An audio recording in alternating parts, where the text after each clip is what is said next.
வடக்கு கிழக்கு தழுவிய ரீதியில் மாபெரும் போராட்டம், ஸ்ரீதரன் எச்சரிக்கை. செம்மணியில் 8 சிறுவர்களின் எண்புக்கூடுகள் உட்பட 9 எண்புக்கூடுகள் மீட்பு. ஈஸ்டர் தாக்குதல் விசாரணைகளுக்கு இடையூறு, விளைவிப்பவர்கள் சிக்கலில், அமைச்சர் கடும் எச்சரிக்கை. சர்வதேச ரீதியாக கிடைத்த உயிர்த்த ஞாயிறு தாக்குதல் எச்சரிக்கை, சட்டத்தரணி வெளியிட்ட தகவல். தேசிய மக்கள் சக்தி அரசுக்குள்ளும் கோமாளிகள், ரோஹித அபயகுணவர்த்தன சாடல்.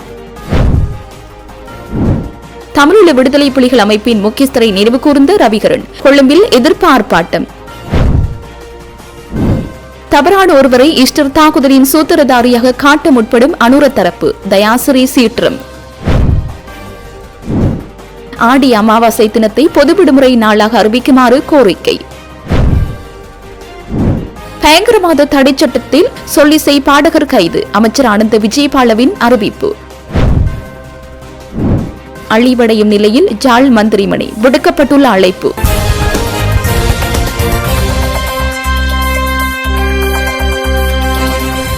சங்கீதனை இந்த அரசு விடுதலை செய்யவில்லை எனில் வடக்கு கிழக்கு தழுவிய ரீதியில் மாபெரும் போராட்டம் நடைபெறும் என பாராளுமன்ற உறுப்பினர் சிவஞானம் ஸ்ரீதரன் நேற்று சபையில் தெரிவித்தார். மேலும் அவர் அங்கு கருத்து தெரிவிக்கையில், கடந்த வாரம் யாழ்ப்பாணத்திலே வைத்து கிளிநொச்சி உதயநகர் கிழக்கு கிளிநொச்சியைச் சேர்ந்த கணேஷ்குமார் சங்கீத்சன் அவர்கள் கைது செய்யப்பட்டார்கள் பயங்கரவாத தடை சட்டத்தின் கீழ். இந்த நாட்டில் ஒரு பாடல் பாடியதற்காக ஒரு காலத்தின் செய்தியை கண்ணாடியாக சொல்லுகின்ற ஒரு கலைஞன் பயங்கரவாத தடை சட்டத்தின் கீழ் கைது செய்யப்பட்டு இன்று சிறையிலே அடைக்கப்பட்டிருக்கிறார். இது மிகவும் வரலாற்றிலே ஒரு துயரமான சம்பவம். உங்களுக்கு தெரியும், கௌரவ தலைமை தாங்கும் உறுப்பினர் அவர்களே, இந்த நாட்டில் 78ஆம் ஆண்டிலே கொண்டு வரப்பட்ட பயங்கரவாத தடை சட்டம் என்பது சிங்கள இளைஞர்களையும் தமிழ் இளைஞர்களையும் மிக மோசமாக பாதித்திருந்தது. இன்று அரசமைத்திருக்கிற ஜேவிபி என்பிபியாக இருக்கலாம், மாற்றம் பெற்றிருந்தாலும் கூட 60,000க்கும் மேற்பட்ட சிங்கள இளைஞர்களும் யுவதிகளும் மிக மோசமாக படுகொலை செய்யப்படுவதற்கும் இந்த நாட்டிலே மிக மோசமாக அழிக்கப்படுவதற்கும் இந்த பயங்கரவாத தடை சட்டத்தை அப்போது இருந்த ஐக்கிய தேசிய கட்சி அரசாங்கத்தைச் சேர்ந்த ஜே.ஆர். ஜெயவர்தன, பிரேமதாசா போன்றவர்கள் மிக கொடூரமாக அதனை பயன்படுத்தி இருந்தார்கள். கொடூரமான இந்த சட்டத்தை நீக்குகிறோம் என்று பலமுறை எதிர்க்கட்சி வரிசையில் இருந்த இன்றைய ஜனாதிபதி அனுரகுமார திசாநாயக்க உட்பட உங்களுடைய அரசாங்கம் பல தடவைகள் இந்த செய்தியை சொல்லியிருந்தார்கள், நாங்கள் இந்த பயங்கரவாத தடை சட்டத்தை உடனே வந்தவுடன் நீக்குவோம். ஆனால் இன்றைக்கு 2 ஆண்டுகள் கடக்கப் போகிறது, இதுவரை இந்த பயங்கரவாத தடை சட்டம் நீக்கப்படவில்லை. அதற்கான ஒரு புதிய பயங்கரவாத தடை சட்டம் பற்றி நீங்கள் பேசுகிறீர்கள். ஒரு கோடு இருக்கிறது, அதற்கு இன்னொரு பெரிய கோட்டை கீறுகிறீர்களே தவிர ஆனால் அதனை நீக்குகின்ற நிலையில் இல்லை. இந்த பயங்கரவாத தடை சட்டத்தின் ஊடாகத்தான் இந்த நாட்டிலே தமிழ் மக்கள் மிக கொடுமைகளை சந்தித்தார்கள். 2009ஆம் ஆண்டு 2006ஆம் ஆண்டு காலங்களில், குறிப்பாக 2006 கிழக்கு மண்ணினுடைய வாகரையிலே நடந்த மிகப்பெரிய இறுதியான இனப்படுகொலைகளும் 2009ஆம் ஆண்டு வடக்கு மண்ணிலே முள்ளிவாய்க்காலிலே நடந்த இனப்படுகொலைகளுக்கும் இந்த பயங்கரவாத தடை சட்டம் மிக காரணமாக இருந்தது.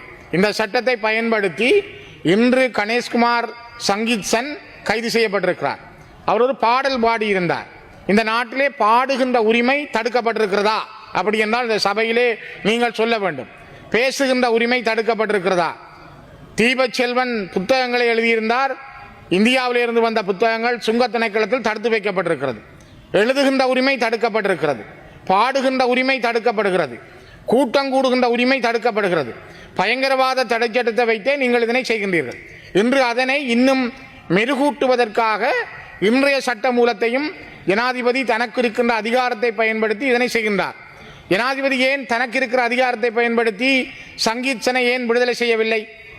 தொடர்ந்தும் சங்கீத்சன் என்கின்ற ஒரு சாதாரண இளைஞன், ஒரு பாடகன், ஒரு கலைஞனை விடுவிக்க சொல்லி பல இடங்களிலும் மக்கள் போராடுகின்றார்கள்.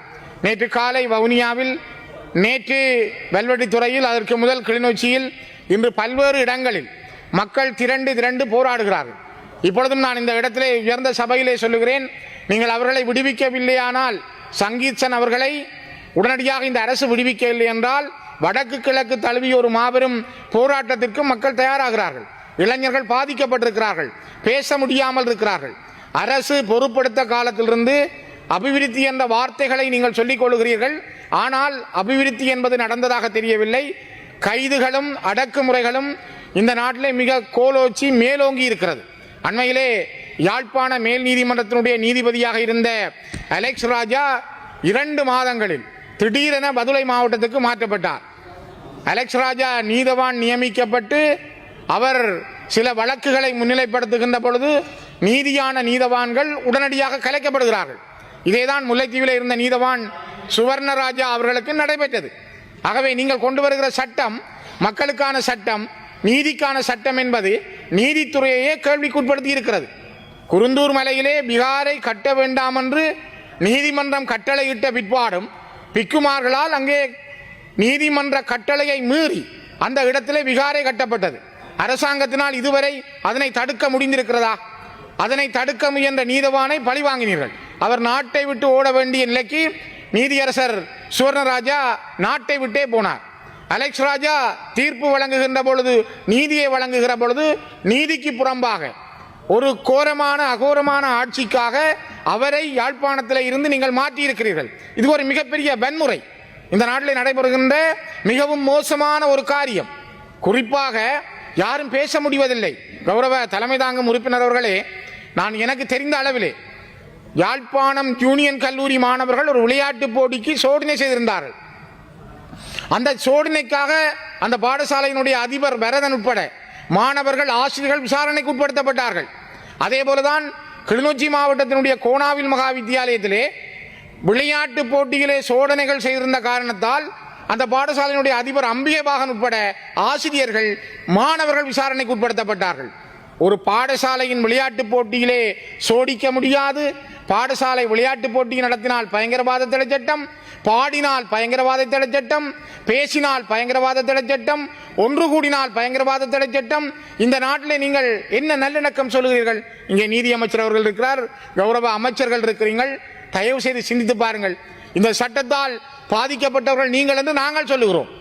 கதிராமத்து அழகி, மனம்பேரி உட்பட பலரை கொன்று நிர்வாணமாக்கி ரோட்டில் இழுத்து சென்று சுட்டு படுகொலை செய்த இந்த நாட்டினுடைய வரலாறு, எங்களுடைய சகோதரிகள் சகோதரர்கள் மிக மோசமாக கொல்லப்படுவதற்கும், இறுதி யுத்தத்தை கோட்டபாய ராஜபக்ச அவர்கள் இந்த மண்ணிலே முள்ளிவாய்க்காலில் 4 லட்சம் மக்கள் இருந்த பொழுது 75,000 பேர் தான் இருக்கிறார்கள் என்று கூறி உணவு அனுப்பாமல், மருந்து அனுப்பாமல், கொத்து குண்டுகளையும் பொஸ்பரஸ் குண்டுகளையும் வீசி அந்த மக்களை கொடூரமாக கொலை செய்த தொடர்கின்றது. குறிப்பாக அரசியல் பிழைத்தோர்க்கு அறம் கூற்றாகும் என்பது சிலப்பதிகாரம். சிலப்பதிகாரத்தை நீங்கள், அது சிங்களத்தோடும் சில அதுக்கான விஷயங்கள் அதிலே உண்டு, படித்து பாருங்கள். அரசியல் பிழைத்தோர்க்கு அறம் கூற்றாகும். அந்த அரசியல் பிழைத்ததனால் கோத்தபாயா 2 வருடங்களிலே வீட்டை விட்டு போனார். இந்த நாட்டினுடைய ஆட்சியை விட்டு போக வேண்டிய சூழல் அவருக்கு வந்தது. அதே போலதான் மஹிந்த ராஜபக்ச திரும்ப வர முடியவில்லை. யோசித்து பாருங்கள். ஆகவே நான் மீண்டும் சொல்கிறேன், இந்த மண்ணிலே கணேஷ்குமார் சங்கீத்சனுக்கு நடந்திருக்கிற துயரம் அல்லது தீபச்செல்வனுக்கு நடந்திருக்கிற துயரம் இங்கே தொடர்ந்தும் எத்தனை பேருக்கு நடக்க போகிறது? இது ஒரு கட்டியம் சொல்கிறது. முதலாவது ஒரு செய்தியை சொல்கிறது. இனிமேலும் இளைஞர்களுடைய சுதந்திரம் அடக்கப்படுகிறது. இதுதான் இந்த நாட்டினுடைய நல்லிணக்கம். நீங்கள் எப்படி நல்லிணக்கம் கொண்டு போகிறீர்கள்? 2 ஆண்டுகளில் கண்ட முன்னேற்றம் என்ன? இந்த நாட்டினுடைய முயற்சியிலே நீங்கள் கண்ட வெற்றி என்ன? தமிழ் மக்களும் சிங்கள மக்களும் இந்த நாட்டில் இப்பொழுதும் 2 பட்டிருக்கிறார்கள். 2 பேருமே 2 தேசிய இனங்கள் தான். ஆனால் மனோரீதியாக இந்த நாட்டினுடைய தேசிய கொடிக்கு கீழ் இன்றும் தமிழர்கள் இல்லை என்பதை மிக தெளிவாகவே இந்த நாடு சொல்கிறது. அரச பயங்கரவாதம் தலைவிரித்து ஆடுகிறது.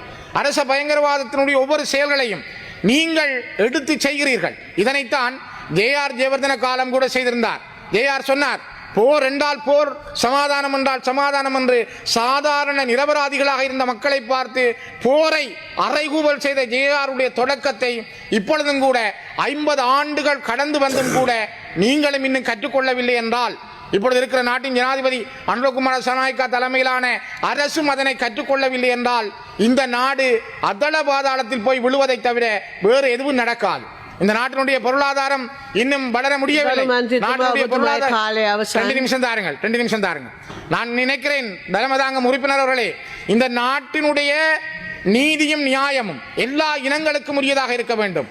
எல்லாருக்கும் உரியதாக இருக்க வேண்டும். நீதியரசர்களை நீங்கள் நினைத்தது போல் மாற்றவும், உங்களுக்கு ஏற்ற வகையில் நீதியரசர்களை நியமிப்பதும், அதனூடாக தீர்ப்புகளை வழங்குவதும் மிக மோசமானது. இதனைத்தான் அந்த குறிப்பிட்ட காலங்களில் தந்தை செல்வாவினுடைய மருமகனாக இருந்தவர் ஜே.ஆர். ஜெயவர்தனவோடு மிக நெருக்கமாக இருந்தவர். அவர் எழுதிய புத்தகத்திலே அவர் குறிப்பிட்டிருந்தார், ஜே.ஆர். ஜெயவர்தன ஒரு முறை சொன்னார், தீர்ப்புகளை நாங்கள் எங்களுக்கு ஏற்ற மாதிரி எழுதுவோம். நாங்கள் யாருடைய மண்டையை உடைக்க வேண்டும் அல்லது யாருக்கு என்ன தீர்ப்பு வழங்க வேண்டும் என்பதை ஒரு நீதிபதிகளுக்கு கார் வாங்கி கொடுப்பதன் மூலம் அல்லது வீடு வாங்கி கொடுப்பதன் மூலம் எங்களால் தீர்ப்பளிக்க முடியும் என்று அத்துலத் முதலியும் ஜே.ஆர். ஜெயவர்தனமும் அந்த காலகட்டங்களில் 70களிலே சொன்ன வரலாறுகளை நான் மீண்டும் பதிவிடுகிறேன். ஆகவே பிரேக் ஆஃப் ஸ்ரீலங்கா, ஏ.ஜே. வில்சன் எழுதிய பிரேக் ஆஃப் ஸ்ரீலங்கா என்கிற புத்தகத்தை மீண்டும் ஒருமுறை படியுங்கள். அவர் மிக தெளிவாக ஜே.ஆரோடு நெருக்கமாக இருந்த ஏ.ஜே. வில்சன் எழுதிய அந்த புத்தகத்தினுடைய ஒவ்வொரு வரிகளும் இந்த நாட்டிலே தமிழ் மக்களுக்கு எதிராக சிங்கள தலைவர்கள் செய்த அநியாயங்களை சொல்லுகிறது. அதனால்தான் நான் மீண்டும் நான் வலியுறுத்துகிறேன், இந்த நாட்டினுடைய சங்கீச்சனை அவரை உடனே விடுதலை செய்ய உடனடி நடவடிக்கையை மேற்கொள்ளுங்கள். செம்மணி மனித புதைகுழியிலிருந்து நேற்றைய தினம் 8 சிறுவர்களுடைய என்புக்கூட்டு தொகுதிகள் உட்பட 9 என்புக்கூட்டு தொகுதிகள் அகழ்ந்தெடுக்கப்பட்டுள்ளதுடன் ஒரு என்புக்கூட்டின் மேலிருந்து நாணயக்குற்றி ஒன்றும் சான்று பொருளாக மீட்கப்பட்டுள்ளது. அதேவேளை சிசுவனுடையது என்புக்கூட்டு தொகுதி 1 உட்பட 9 என்புக்கூட்டு தொகுதிகள் அடையாளப்படுத்தப்பட்டுள்ளது. செம்மணி மனித புதைகுழியின் 3ஆம் கட்ட அகழ்வு பணியின் 20ஆம் நாள் அகழ்வு பணிகள் நேற்றைய தினம் செவ்வாய்க்கிழமை நடைபெற்றது. அதன்போது ஏற்கனவே அடையாளப்படுத்தப்பட்ட சிறுவர்களுடைய 8 என்புக்கூட்டு தொகுதி உட்பட 9 என்பு தொகுதிகள் முற்றாக அகழ்ந்தெடுக்கப்பட்டுள்ளன. அத்துடன் மேலும் சிசுவினுடைய என்புக்கூடு உட்பட 9 எலும்புக்கூடுகள் அடையாளம் காணப்பட்டுள்ள நிலையில் அவற்றை சுத்தம் செய்யும் பணிகள் முன்னெடுக்கப்பட்டு வருகின்றன. அதேவேளை நேற்றைய அகழ்வு பணியின் போது என்புக்கூடு ஒன்றின் மீதிருந்த நாணய குற்றி ஒன்று மீட்கப்பட்டு சான்று பொருளாக அடையாளப்படுத்தப்பட்டுள்ளது. இதன் அடிப்படையில் செம்மணியில் இதுவரையான காலப்பகுதியில் இடம்பெற்ற அகழ்வு பணிகளின் போது 327 மனித என்புக்கூடுகள் அடையாளப்படுத்தப்பட்டுள்ள நிலையில் 311 என்புக்கூடுகள் முற்றாக அகழ்ந்தெடுக்கப்பட்டுள்ளமை குறிப்பிடத்தக்கது.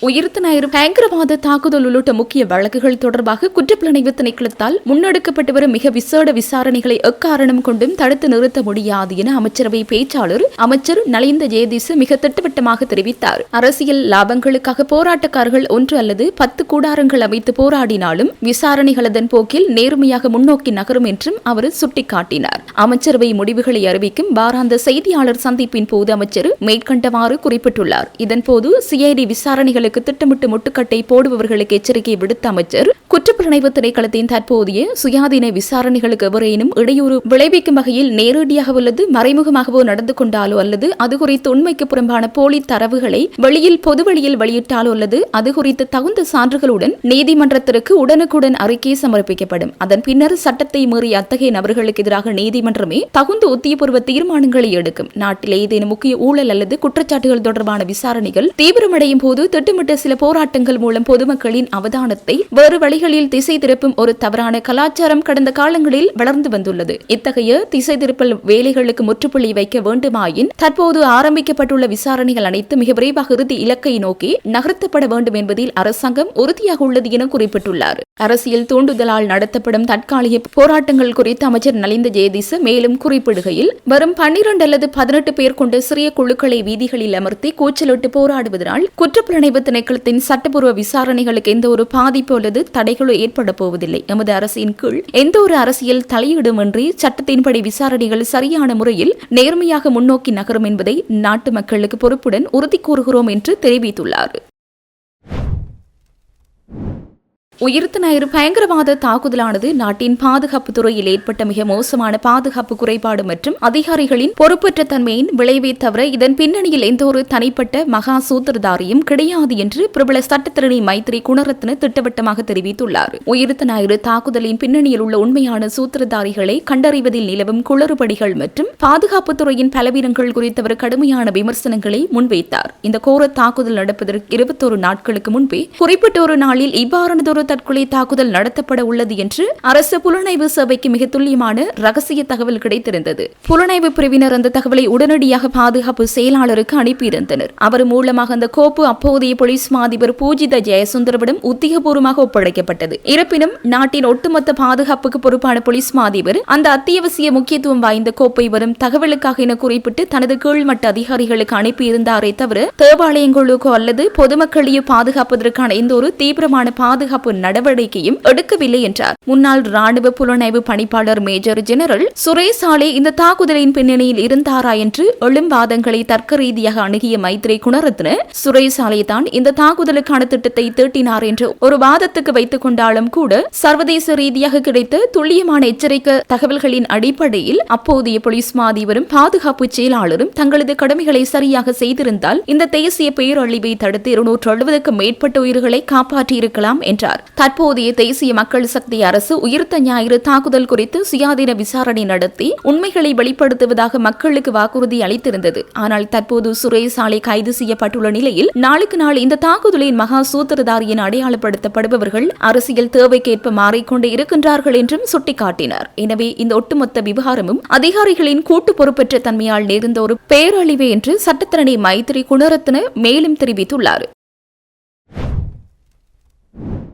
தங்களின் அரசு வீழ்ச்சியடைய போகின்றது என்று தெரிந்தும் தங்களை மாபெரும் பலசாலிகள் என கூறிக்கொண்டு நாடாளுமன்றிலும் வெளியிலும் வீணாக கூச்சலிடும் கோமாளிகளாலேயே கடந்த காலங்களில் ஆட்சிகள் கவிழ்ந்தன என்று எதிரணியின் நாடாளுமன்ற உறுப்பினர் ரோஹித அபேகுணவர்த்தன தெரிவித்தார். நேற்றைய நாடாளுமன்ற விவாதத்தில் கலந்து கொண்டு உரையாற்றும் போதே அவர் தற்போதைய அரசியல் செயல்பாடுகள் மற்றும் எரிபொருள் விலை உயர்வால் ஏற்பட்டுள்ள கடுமையான பொருளாதார நெருக்கடிகள் குறித்து இவ்வாறு கடுமையான விமர்சனங்களை முன்வைத்தார். அரசு தரப்பினரின் தற்போதைய போக்கு குறித்து அவர் மேலும் பேசுகையில், எங்களுடைய அரசு வீழ்ச்சி அடையும் கடைசி தருணத்திலும் கூட தங்களை சர்வ வல்லமை படைத்தவர்களாக நினைத்துக் கொண்டு இப்படியான சில கோமாளிகள் எம்மோடு இருந்தார்கள். நேற்றைய நாடாளுமன்ற விவாதத்தில் கலந்து கொண்டு உரையாற்றும் போதே அவர் தற்போதைய அரசின் செயல்பாடுகள் மற்றும் எரிபொருள் விலை உயர்வால் ஏற்பட்டுள்ள கடுமையான பொருளாதார நெருக்கடிகள் குறித்து இவ்வாறு கடுமையான விமர்சனங்களை முன்வைத்தார். அரசு தரப்பினரின் தற்போதைய போக்கு குறித்து அவர் மேலும் பேசுகையில், எங்களுடைய அரசு வீழ்ச்சி அடையும் கடைசி தருணத்திலும் கூட தங்களை சர்வ வல்லமை படைத்தவர்களாக நினைத்துக் கொண்டு இப்படியான சில கோமாளிகள் எம்மோடு இருந்தார்கள். அவர்களின் தவறான வழிகாட்டல்களாலேயே அன்று எமது ஆட்சிக்கு முற்றுப்புள்ளி வைக்கப்பட்டது. அதே போன்றதொரு துரதிருஷ்டவசமான சூழல் தான் தற்போதைய தேசிய மக்கள் சக்தி அரசிலும் அரங்கேறி வருகின்றது. தற்போது அத்தகைய கோமாளிகளே இந்த அரசுக்குள்ளும் நிறைந்திருக்கின்றார்கள். அவர்கள் எங்களை நோக்கி எவ்வளவு வேண்டுமானாலும் கூச்சலிடட்டும், திட்டட்டும். நாங்கள் அனைத்தையும் அரசியல் ரீதியாக எதிர்கொள்ள தயாராக இருக்கின்றோம். உங்களின் சவால்களுக்கு எவ்வாறு முறையான பதிலடி கொடுப்பது என்பதை மிக விரைவில் நாங்கள் உங்களுக்கு கற்றுக் கொடுப்போம் என்று எச்சரித்தார். தொடர்ந்து நாட்டில் நிலவும் எரிபொருள் விலை உயர்வு மற்றும் பொருளாதார நெருக்கடி குறித்து பேசியவர், இன்று நாட்டின் உண்மையான பொருளாதார நிலைமை என்னவென்றால் ஒட்டுமொத்த வணிகத்துறையும் தற்போது முற்றாக சரிவை சந்தித்துள்ளது. இந்த நாட்டில் எங்கும் பெரும்பான்மையான சிறிய மற்றும் நடுத்தர அளவிலான வணிக நடவடிக்கைகளுக்கும் பாரிய தொழிற்சாலைகளுக்கும் எரிபொருளும் எண்ணெயும் அத்தியாவசியமான மூலப்பொருட்களாகும். அவ்வாறானதொரு இக்கட்டான நிலையில் உலக சந்தையை காரணம் காட்டி உள்நாட்டில் எரிபொருள்களின் விலையை தொடர்ந்து அதிகரிப்பதன் மூலம் நலிவடைந்து வரும் இந்த தொழில்துறைகளுக்கு அதனை நம்பியுள்ள லட்சக்கணக்கான தொழிலாளர்களுக்கும் தற்போதைய அரசு வழங்கும் தீர்வல்லது மாற்று பலன் என்ன என்றும் அவர் கேள்வி எழுப்பினார். விடுதலை புலிகள் அமைப்பின் கருப்பொருள் கொண்ட பாடலை பயன்படுத்திய அரசியல்வாதிகளை விட்டுவிட்டு கிளிநொச்சி இளைஞர் சங்கீதனை கைது செய்ததை ஏற்றுக்கொள்ள முடியாது என்று நாடாளுமன்ற உறுப்பினர் நாமல் ராஜபக்ச தெரிவித்துள்ளார். தொடர்ந்தும் தெரிவிக்கையில், உள்ளூராட்சி மன்ற தேர்தல் பிரச்சாரத்தின் போது தேசிய மக்கள் சக்தியின் அரசியல்வாதிகள் விடுதலை புலிகள் அமைப்பின் கருப்பொருள் கொண்ட பாடல்களை பயன்படுத்தினர். விடுதலை புலிகள் அமைப்பின் கருப்பொருள் கொண்ட பாடல்களை குறித்த அரசியல்வாதிகள் அதிகமாக பகிர்ந்து வந்த நிலையில் பயங்கரவாத தடை சட்டத்தின் கீழ் அவர்கள் ஏன் கைது செய்யப்படவில்லை? ஆனால் அதே போன்றதொரு பாடலை பாடினார் என்பதற்காக கிளிநொச்சி இளைஞன் சங்கீதன் தற்போது பயங்கரவாத தடுப்புச் சட்டத்தின் கீழ் கைது செய்யப்பட்டுள்ளார். தமக்கு சார்பான வகையில் இந்த அரசாங்கம் சட்டத்தை பயன்படுத்துகின்றது, அதற்கு அனுமதிக்க முடியாது என குறிப்பிட்டுள்ளார். மேலும் அரசு புலனாய்வு சேவையின் முன்னாள் பணிப்பாளர் சுரேஷ் சாலே அரசியல் பழிவங்களுக்கு உட்படுத்தப்பட்டுள்ளார் எனவும் அவருக்காக தாம் விசேட பூஜைகள் செய்ததாகவும் இதில் யாருக்கு என்ன பிரச்சனை உள்ளது என்றும் நாமல் ராஜபக்ச தொடர்ந்தும் கேள்வி எழுப்பினார். தமிழீழ விடுதலை புலிகள் அமைப்பின் முக்கியஸ்தரான பிரிகேடியர் பால்ராஜை நாடாளுமன்றத்தில் வைத்து வன்னி மாவட்ட நாடாளுமன்ற உறுப்பினர் ரவிகரன் நினைவு கூறியமைக்கு எதிர்ப்பு தெரிவித்து ஆர்ப்பாட்டம் ஒன்று முன்னெடுக்கப்பட்டுள்ளது. குறித்த ஆர்ப்பாட்டமானது கொழும்பில் அமைந்துள்ள நாடாளுமன்றத்திற்கு அருகே நேற்று இடம்பெற்றுள்ளது. முன்னதாக கடந்த மே 18 அன்று நாடாளுமன்ற உறுப்பினர் ரவிகரன் நாடாளுமன்றத்தில் எமது ஈழ விடுதலை போராட்டத்தின் சமர்க்கள நாயகன் பிரிகேடியர் பால்ராஜ் எம்மை விட்டு பிரிந்த 18 ஆண்டுகள் கடந்திருக்கின்றன. கந்தையா பாலசக்கரம் என்ற இயற்பெயருடைய பிரிகேடியர் பால்ராஜ் முல்லைத்தீவு மாவட்டத்தின் கொக்கு தொடுவாய் பகுதியைச் சேர்ந்தவர். உலக போரியல் வல்லுநர்களே கண்டு வியந்த நாயகன் பிரிகேடியர் பால்ராஜிற்கு இந்த உயரிய சபையில் சிரம் தாழ்த்தி எனது அஞ்சலிகளை தெரிவித்துக் கொள்கிறேன் என்று தெரிவித்திருந்தார். இதன் அடிப்படையில் குறித்த விடயத்தை அடிப்படையாக கொண்டு தென்னிலங்கை தரப்புகள் இந்த ஆர்ப்பாட்டத்தை முன்னெடுத்துள்ளன. இதன்போது ஆர்ப்பாட்டக்காரர்கள் நாடாளுமன்றத்தில் விடுதலை புலிகள் அமைப்பு சார்ந்த கொண்டாட்டங்கள் நடைபெறுகிறது. இது தொடர்பாக அதிகாரிகள் உரிய நடவடிக்கை எடுக்கவில்லை. அதில் பிரிகேடியர் பால்ராஜ் நினைவு கூறப்பட்டார் என்று தெரிவித்துள்ளனர். இந்த நிலையில் இதற்கு எதிர்ப்பு தெரிவித்து சபாநாயகரிடம் கடிதம் ஒன்றை அளிக்க போராட்டக்காரர்கள் முயன்றபோது போலீசாருக்கும் போராட்டக்காரர்களுக்கும் இடையே பதற்றமான சூழல் ஏற்பட்டது. உயிர்த்த ஞாயிறு பயங்கரவாத தாக்குதலாலும் அதன் பின்னரான சூழலாலும் பாதிக்கப்பட்ட கத்தோலிக்க மக்களுக்கு நியாயமான நீதி வழங்கப்பட வேண்டும் என்பதில் எவ்வித மாற்று கருத்தும் இல்லை. ஆனால் முறையான விசாரணைகளின்றி தனிச்சான நபர்களை கைது செய்யும் பழிவாங்கும் நடவடிக்கைகள் உடனடியாக நிறுத்தப்பட வேண்டும் என்று எதிரணியின் நாடாளுமன்ற உறுப்பினர் தயாஸ்ரீ ஜெயசேகர தெரிவித்தார். கொழும்பில் ஊடகவியலாளர்கள் எழுப்பிய பல்வேறு விசேட கேள்விகளுக்கு பதிலளிக்கும் போது இவர் இதனை தெரிவித்தார். உயிர்த்த ஞாயிறு தாக்குதல் குறித்து நியாயமான விசாரணை நடத்தப்பட வேண்டும். சட்டத்தின்படி செயற்படுங்கள் என்ற பிரதான வாசகங்கள் பின்னணியில் நின்று ஊடகங்களுக்கு கருத்து வெளியிட்டவர் தற்போதைய அரசின் சில நகர்வுகள் வெறும் அரசியல் பழிவாங்கலாகவே பார்க்க முடிகின்றது எனவும் சுட்டிக்காட்டினார். அவர் மேலும் குறிப்பிடுகையில் இந்த கோர தாக்குதலுடன் தொடர்புடைய உண்மையான சூத்திரதாரிகள் யார் என்பதை சான்றுகளுடன் வெளிக்கொண்டு வருவதை விடுத்து தங்களுக்கு பிடிக்காத யாரையாவது ஒருவரை கைது செய்து அவரை பிரதான சூத்திரதாரி என பகிரங்கமாக தீர்ப்பளிக்கவே தற்பொழுது சில தரப்பினர் திட்டமிட்டு முயற்சித்து வருகின்றனர் என்றும் குற்றம் சாட்டினார். முன்னாள் அரசு புலனாய்வு பிரிவு பிரதானி மேஜர் ஜெனரல் சுரேசாலவிக்கு எதிராக தற்போது முன்னெடுக்கப்பட்டு வரும் சட்ட நடவடிக்கைகள் குறித்து ஊடகவியலாளர்கள் இதன்போது கேள்வி எழுப்பினர். அதற்கு பதிலளித்த நாடாளுமன்ற உறுப்பினர் தயாஸ்ரீ, நாங்கள் இங்கு சுரேசாலை என்ற தனிநபரை பற்றி மட்டும் பேசவில்லை. நாட்டின் எந்த ஒரு பிரஜையாக இருந்தாலும் அவர் பாதுகாப்பு பிரிவு உயர் அதிகாரியாக இருந்தாலும் சரி, அவர்களுக்கு எதிரான முறையான மற்றும் சட்டப்பூர்வமான விசாரணைகள் மட்டுமே நடத்தப்பட வேண்டும். எவ்வித அரசியல் உள்நோக்கமுமின்றி நாட்டின் பொது சட்டத்திற்கு அமையவே அனைத்து நகர்வுகளும் எடுக்கப்பட வேண்டும் என்பதை நாங்கள் மிகவும் தெளிவாக வலியுறுத்துகிறோம் என்று குறிப்பிட்டுள்ளார். இந்துக்களின் புனித நாளான ஆடி அமாவாசை தினத்தை அரசு பொது விடுமுறை நாளாக பிரகடனப்படுத்துமாறு வன்னி மாவட்ட நாடாளுமன்ற உறுப்பினர் துரைராச ரவிகரன் கோரிக்கை விடுத்துள்ளார். நாடாளுமன்ற குழு அறையில் நேற்று நடைபெற்ற புத்த சாசன சமய மற்றும் கலாச்சார அலுவல்கள் பற்றிய அமைச்சர் ஆலோசனை குழு கூட்டத்தில் கலந்து கொண்ட போது இந்த கோரிக்கை முன்வைக்கப்பட்டது. இந்த நிலையில் இதற்கு பதிலளித்த புத்த சாசன சமய மற்றும் கலாச்சார அலுவல்கள் அமைச்சர் ஹெனிதம சுனில் செனவி குறித்த கோரிக்கை உரிய முறையில் பரிசீலித்து விரைவில் முடிவை அறிவிப்பதாக தெரிவித்துள்ளார். இதன்போது கருத்து தெரிவித்த ரவிகரன், ஆடி அமாவாசை என்பது இந்துக்களின் ஒரு புனித நாளாகும். இந்த நாளில் இந்துக்கள் தமது முன்னோர்களுக்காக, குறிப்பாக தமது இறந்த தந்தையர்களுக்காக விரதம் இருந்து திதி மற்றும் தர்ப்பணம் கொடுத்து தமது பிதிர் கடன்களை நிறைவேற்றி ஆசி பெறுகின்றனர். ஆங்கிலேயர்களின் ஆட்சி காலத்தில் இந்துக்களின் புனித நாளான ஆடி அமாவாசை தினத்திற்கு பொது விடுமுறை வழங்கப்பட்டிருந்தது. அதற்கான ஆதாரங்களும் என்னிடம் உள்ளன. எனினும் இந்த நாட்டில் ஆங்கிலேயரின் ஆட்சி காலம் முடிவிற்கு வந்த பிற்பாடு இந்த நாளுக்கு பொது விடுமுறை வழங்கப்படுவதில்லை. மாதம் தோறும் பௌர்ணமிக்கு விடுமுறை வழங்கும் இலங்கை அரசு வருடத்தில் ஒரு நாள் வருகின்ற ஆடி அமாவாசைக்கு பொது விடுமுறை வழங்க தவறியிருப்பது இந்துக்களுக்கு பெரும் மனவேதனை ஏற்படுத்தியுள்ளது. ஆகவே இந்துக்கள் தமது புனித நாளில் இடர்பாடுகளின்றி நிம்மதியாக வழிபாடுகளை மேற்கொள்வதற்காக இதனை பொது விடுமுறை நாளாக இலங்கை அரசு பிரகடனப்படுத்த வேண்டும் என தெரிவித்தார். இக்கோரிக்கைக்கு பதிலளித்த அமைச்சர் ஹெனிதம சுனில் செனவி மற்றும் பிரதி அமைச்சர் ஆகியோர் சமய ரீதியாக இந்த விடயங்களை கையாள்வதற்கான விசேட குழு ஒன்று இருப்பதாக தெரிவித்தனர். ஆடி அமாவாசை புனித நாளினை அரசு விடுமுறையாக பிரகடனப்படுத்துவது தொடர்பான விடயம் அந்த குழுவிற்கு பாரப்படுத்தப்பட்டு பரிசீலிக்கப்படும் என்றும் அதன் பின்னர் அக்குழுவின் பரிசீலனை முடிவுகள் விரைவில் அறிவிக்கப்படும் என்றும் அவர்கள் சுட்டிக்காட்டியமை குறிப்பிடத்தக்கது. விடுதலை புலிகள் அமைப்பை ஊக்குவிக்கும் எந்த ஒரு செயற்பாடுகளுக்கும் ஒருபோதும் இடமளிக்க மாட்டோம் என பொதுமக்கள் பாதுகாப்பு மற்றும் பாராளுமன்ற அலுவல்கள் அமைச்சர் ஆனந்த விஜயபால தெரிவித்துள்ளார். அத்துடன் சட்டமா அதிபரின் ஆலோசனைக்கு அமையவே அண்மையில் கைதான கிளிநொச்சி இளைஞன் தொடர்பில் தீர்மானம் எடுக்கப்படும் என்றும் அவர் குறிப்பிட்டுள்ளார். நாடாளுமன்றத்தில் எழுப்பப்பட்ட கேள்விக்கு பதிலளிக்கையிலேயே அவர் மேற்கண்டவாறு குறிப்பிட்டுள்ளார். அமைச்சர் ஆனந்த விஜயபால மேலும் கூறுகையில், விடுதலை புலிகள் அமைப்பை ஊக்குவிக்கும் எந்த ஒரு செயற்பாடுகளுக்கும் ஒருபோதும் இடமளிக்க மாட்டோம். எனினும் யுத்தத்தில் உயிரிழந்தவர்களை நினைவு கூறுவதற்கு எங்களுக்கான உரிமையுள்ளது. விடுதலை புலிகள் தொடர்பில் பாடல் பாடியவற்றை சமூக வலைதளங்களில் பதிவேற்றம் செய்தமைக்காக கிளிநொச்சி இளைஞன் கைது செய்யப்பட்டுள்ளார். இந்த இளைஞன் கைது தொடர்பில் காவல்துறை மாதிபர் சட்ட மாதிபருடன் கலந்துரையாடலில் ஈடுபட உள்ளார். இதன் பின்னர் சாதகமான நடவடிக்கை எடுப்பது தொடர்பில் தீர்மானம் எடுக்கப்படும் என்றார். யாழ்ப்பாண ராச்சியத்தினுடைய சங்கிலிய மன்னனின் மந்திரிமனையின் வரலாற்றை பேணி பாதுகாப்பதற்கான செயற்பாடுகளில் எல்லோரும் கலந்து கொள்ள வேண்டும் என வடக்கு மாகாண சபை அவைத்தலைவர் CVK சிவஞானம் பொதுமக்களுக்கு அழைப்பு விடுத்தார். நல்லூர் மந்திரிமனையை புனரமைப்பது தொடர்பாக எவ்வாறு செய்யலாம் என்பது பற்றிய சாதகமான கருத்துக்களை பொதுமக்கள் முன்வைக்க முடியும் என்றும் அவர் மேலும் சுட்டிக்காட்டினார். யாழ்ப்பாணத்தில் உள்ள அவரது இல்லத்தில் நேற்று இடம்பெற்ற ஊடக சந்திப்பில் கருத்து தெரிவித்த போது CVK சிவஞானம் இதனை குறிப்பிட்டார்.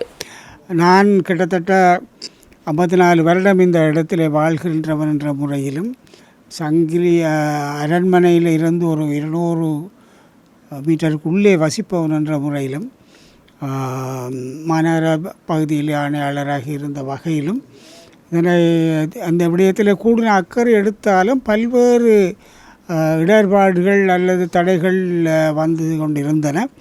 இப்பொழுது அந்த எல்லாருக்கும் பொது வெளியில் தெரிஞ்ச விடயம். இப்பொழுது அவற்றை ஓரளவுக்கு சீர் செய்து சுமூகமாக இணக்கமாக கொண்டு வந்து இந்த கட்டிடமானது ஒரு மடம் ட்ரஸ்ட் என்று சொல்லக்கூடிய ஒரு நம்பிக்கை பொறுப்பாளர்களுடைய பொறுப்பிலே இருக்கிறது. அவர்கள் அதே நேரம் தொல்லியல் திணைக்களம் அது ஒரு பாதுகாக்கப்பட்ட கட்டிடம் அல்லது அமைப்பு என்ற பிரகடனப்படுத்தி இருந்ததுனால எந்த ஒரு புனரமைப்பும் திருத்தமும் இருசாராரும் உடன்படாமல் நடைபெற முடியாத ஒரு நிலை இருந்தது. இப்பொழுது முதலிலே அந்த நம்பிக்கை பொறுப்பாளர்கள் தாங்கள் கூட செய்யலாம் என்ற ஒரு எண்ணத்தில் இருந்தார்கள். இப்பொழுது அந்த விலைவாசி செலவுகள் கூடினதில் அவர்கள் செய்ய முடியாத ஒரு நிலை இருக்கிறது. ஆகவே அதன் மூலம் பல சந்திப்புகளை ஏற்படுத்தி நான் நம்பிக்கை பொறுப்பாளர்கள் குறிப்பாக நான் ஒன்றை சொல்ல வேண்டும். நம்பிக்கை பொறுப்பாளர்களும் அவர்களும் மிகவும் தேசிய உணர்வுள்ளவர்கள். அவர்கள் எனக்கு நன்றாகவே தெரியும். அவர்கள் சில கரிசனைகள் அவர்களுக்கு இருந்தன. அவைகளை நாங்கள் இப்பொழுது அவர்களை மேவி ஒரு உடன்பாட்டுக்கு வந்திருக்கிறோம். அதே நேரம் திணைக்களத்திற்கும் இந்த புனரமைப்பு செய்வதற்கான நிதி திணைக்களத்திலே தொல்லியல் திணைக்களத்திலே இல்லை. இப்பொழுது இருக்கக்கூடிய எல்லா கலந்துரையாடலும் இறுதியில் 2 விடயங்கள் நாங்கள் முடிவுக்கு வந்திருக்கிறோம். 2 சாராரும் உடன்பாட்டுடன். ஒன்று, முதலாவது நான் கேட்டுக்கொண்டது நம்பிக்கை பொறுப்பாளர்கள், நீங்கள் இந்த திருத்தத்தை புனரமைப்பை நீங்களே செய்யலாம், திணைக்களம் அதற்கான வரைபடங்கள் திட்டங்களை தருவார்கள், அல்லது திணைக்களம் அதை மேற்கொள்ளலாம், அதற்கான ஒப்புதலை நம்பிக்கை தருவார்கள். ஆனால் அந்த நிதி இல்லை பெற்ற நான் ஏதோ ஒரு முன்மொழிவாக நான் சொன்னேன்.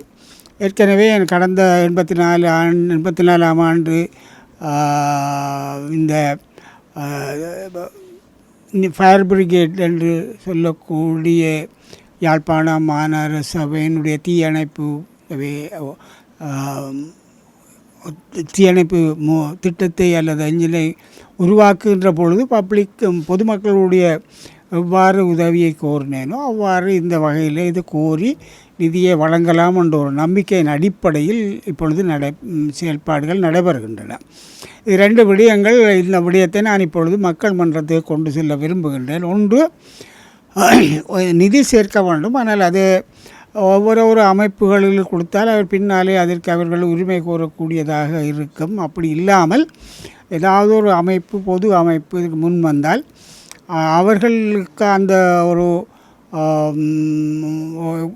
மக்களுடைய பங்களிப்பை அவர்களுக்கு அவர்கள் செலுத்துவதன் மூலமும், அதே நேரம் திணைக்களம் அந்த புனரமைப்பு வேலைகளை தாங்களே மேற்கொண்டு அந்த கொடுப்பனப்பான சிட்டைகளை அல்லது பில்ஸை இந்த அமைப்பில் கொடுப்பதன் மூலம் இந்த விடயத்தை கையாளலாம் என்ற ஒரு முடிவுக்கு வந்திருக்கிறோம்.